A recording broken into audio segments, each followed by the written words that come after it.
MD Minhajuddin আপনি লিখেছেন, আমাদের দেশে শহীদদের স্মরণে মোমবাতি জ্বালিয়ে দিবস পালিত হয়, তা শিরকে পরিণত হবে কিনা? আল্লাহর জন্য কেউ যদি নিজের জীবন বিলিয়ে থাকেন, তাকে শহীদ হিসাবে আমরা গণ্য করতে পারি, আল্লাহর কাছে আশা করতে পারি।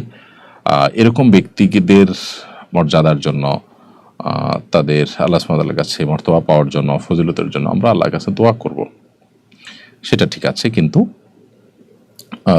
এর বাইরে এরকম ব্যক্তিদের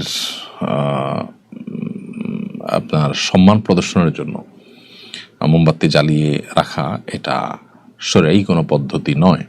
এই মোমবাতি জ্বালিয়ে যদি কোনো ভুল বিশ্বাস পোষণ করা হয়, সেই বিশ্বাস থেকে মোমবাতি যদি জ্বালানো হয়, তাহলে সেক্ষেত্রে সেটা শিরকেও পর্যবেসিত হতে পারে। কিন্তু মোমবাতি জ্বালালেই শিরক হয়ে যাবে, এটা সেরকম নয়। এটা একটা কুসংস্কার, এটা একটা গুনাহের কাজ। কিন্তু বিশ্বাসের উপর নির্ভর করবে যে কোন বিশ্বাস থেকে এটি করা হচ্ছে।